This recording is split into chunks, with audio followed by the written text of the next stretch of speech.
तबाही और बर्बादी, क्या मिट जाएंगे कई शहरों के नामो निशान। नमस्कार, मैं हूं आपके साथ प्रियंका राय और मैं हूं आपके साथ आयुषी गुप्ता। हम ये सवाल इसलिए उठा रहे हैं क्योंकि पिछले कुछ सालों में बर्बादी की जो तस्वीरें सामने आई है वो दस्तक दे रही हैं, शायद आगे स्थिति और खराब होने वाली है। तो चलिए सबसे पहले आपको बर्बादी का मंजर दिखाते हैं। देखिए पहले ये तस्वीरें, फिर आपको बताएंगे कि क्या है इस तबाही के पीछे असल वजह।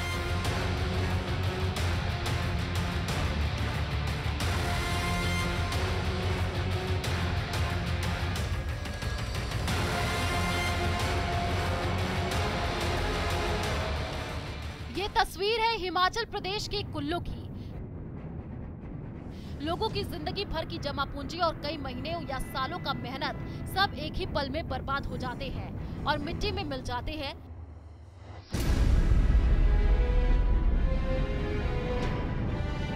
लेकिन ये तो तबाही का मात्र एक नमूना भर है।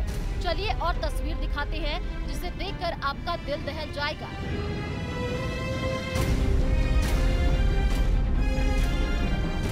ये तस्वीर देखिए जरा, जहां प्रकृति का कहर ऐसे मानो सब कुछ लीनने पर आमादा हो।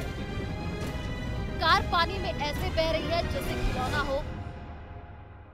घर बह रहे हैं, मकान ढह रहे हैं, लेकिन लोग मजबूर हैं सब कुछ सिर्फ देखने के लिए।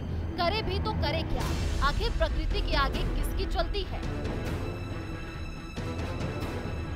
तो ये कुछ तस्वीरें थी जिसे देखकर आप बेचैन हो गए होंगे। चलिए कुछ और तस्वीरें आपको दिखाते हैं जो आपको ये सोचने पर मजबूर कर देंगी कि आखिर ये हो क्या रहा है। देखिए ये तस्वीर।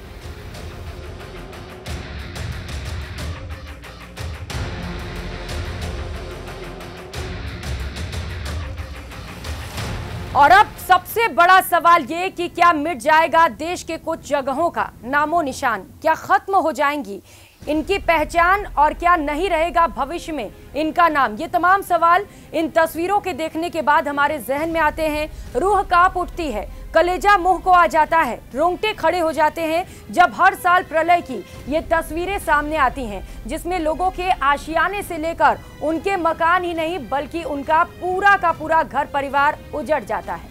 और जिस तरीके से दिन पर दिन प्रकृति अपना रौद्र रूप दिखा रही है प्रियंका, सवाल ये उठ रहा है कि क्या बहुत जल्द इनके नामो निशान मिट जाएंगे। लेकिन अगर ऐसा हुआ तो क्या ये चिंता की बात नहीं है? क्या इस पर विचार नहीं होना चाहिए कि आखिर ऐसा हो क्यों रहा है? आपको लग रहा होगा इस पर क्या किया जा सकता है, ये तो प्रकृति का कहर है। लेकिन जरा रुकिए, हम आपको बताएंगे ये सिर्फ प्रकृति की देन नहीं है, इसमें मानव का भी योगदान है। बिल्कुल, तो चलिए अब आपको बताते हैं कि कैसे इंसान खुद ही इस प्रलय की वजह बन रहे हैं।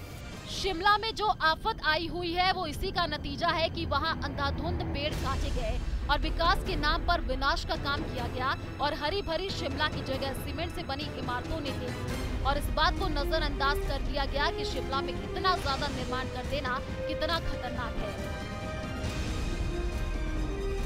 शिमला में 90% इमारतें पहाड़ पर 45 से 60 डिग्री की ढलान पर बनी हुई है। कई इमारतें तो 70 से 75 डिग्री की ढलान पर खड़ी कर दी गई है, जबकि वहां 45 डिग्री से ज्यादा की ढलान पर इमारतों के निर्माण की इजाजत नहीं है। शिमला भूकंप के खतरे के लिहाज से सेस्मिक जोन 4 में आता है, जो हाई रिस्क कैटेगरी है। टूरिज्म को बढ़ावा देने के नाम पर सड़कें चौड़ी की जा रही हैं। जहां 2 लेन है वहां 4 लेन सड़कें बनाई जा रही हैं। इसी सिलसिले में वो शिमला कालका नेशनल हाईवे के निर्माण का जिक्र करते हैं और गंभीर सवाल उठाते हैं। कहते हैं कि पहाड़ों में जब सड़कें बनाई जाती हैं तो किनारे किनारे रिटेनिंग वॉल बनाई जाती है। यही दीवार सड़क को हादसे से बचाती है। पानी आने पर सड़क धंसे न और टूटे न। ये रिटेनिंग वॉल आमतौर पर कंक्रीट की बनती है, लेकिन शिमला कालका हाईवे पर कॉन्ट्रैक्टर ने एक्सपेरिमेंट किया। क्या किया वो बताए। रिटेनिंग वॉल पत्थर की बनाई गई, जिसमें सीमेंट से चुनाई की गई और अंदर मिट्टी भरी हुई थी। नतीजा ये रहा कि सड़क थोड़ा भी पानी बर्दाश्त नहीं कर पा रहा।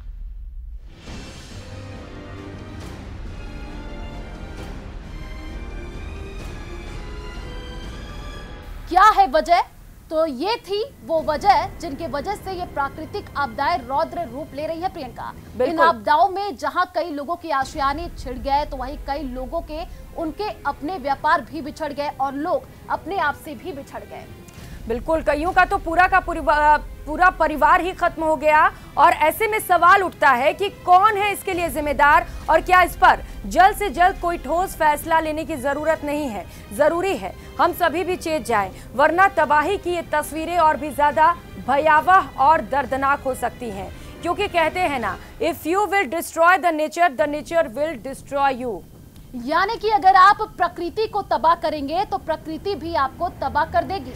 बिल्कुल, तो अभी भी वक्त है हम सबको इससे सीख लेने की, जागरूक होने की और बाकियों को भी इसे लेकर जागरूक करने की। तो हमारी इस खास रिपोर्ट का मतलब भी यही है कि हम इसे लेकर ज्यादा से ज्यादा लोगों तक जानकारी पहुंचा सके प्रियंका। फिलहाल इतना ही। नमस्कार। नमस्कार।